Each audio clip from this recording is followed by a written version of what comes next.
আসসালামু আলাইকুম গাইস, আশা করি আপনারা সবাই ভালো আছেন। আমিও আলহামদুলিল্লাহ ভালো আছি। আজকে সকালবেলা এসে আম্মুকে বললাম, আম্মু ভর্তা খাবো, মরিচ দিয়ে ভর্তা। এই বৃষ্টিতে মরিচ দিয়ে ভর্তা খাইতে ভালোই লাগে, তার সাথে যদি হয় খিচুড়ি তাহলে তো হয়েই যায়।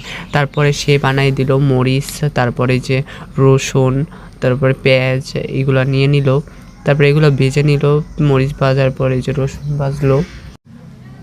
এবার হলো পেঁয়াজ দিয়ে দিছে, পেঁয়াজ দেওয়ার পরে এগুলো পেঁয়াজ আবার ভেজে নিল। আমার আম্মুকে বললাম, আম্মু জানো খেতে পারি অনেক আইটেমের ভর্তা বানাবা।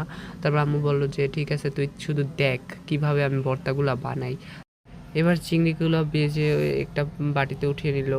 তো এরকম সবগুলো একসাথে করে একটা পাটায় বেটে নিল। আসলে অনেক ভালোই লাগলো খেতে, যে সবাই মিলে একসাথে ভর্তা দিয়ে ভাত খাবো, এবং বৃষ্টির দিনে আরও তো কথাই নাই। তো সবগুলো বেটে নিল এরকমের ভাবে।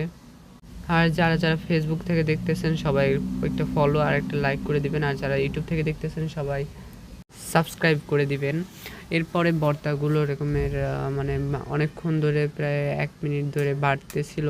সব এখানে 3টা আইটেমের ভর্তা হবে। আর এখানে আপনারা কি কোন ভর্তাটা খেয়েছেন এবং খেতে ভালো পছন্দ হয় সেটাও বলে দেবেন কমেন্টে। তো এরকমের গোল গোল কইরা এরকম একটু পেঁয়াজ দিল উপরে, যাতে আরেকটু ভালো লাগে খেতে। তারপর আরেকটা আইটেমের ভর্তা বানাইতেছে। আর সবাই একটু আমার এই পেজটাকে এবং এই চ্যানেলটাকে ফলো সাবস্ক্রাইব করে দেবেন, যাতে আপনাদের এই সাপোর্টে আমি সামনে আরও ভালো করার চেষ্টা করব।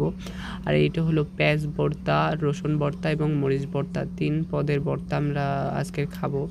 এই তো অনেক মজা। সবাই ভালো থাকবেন।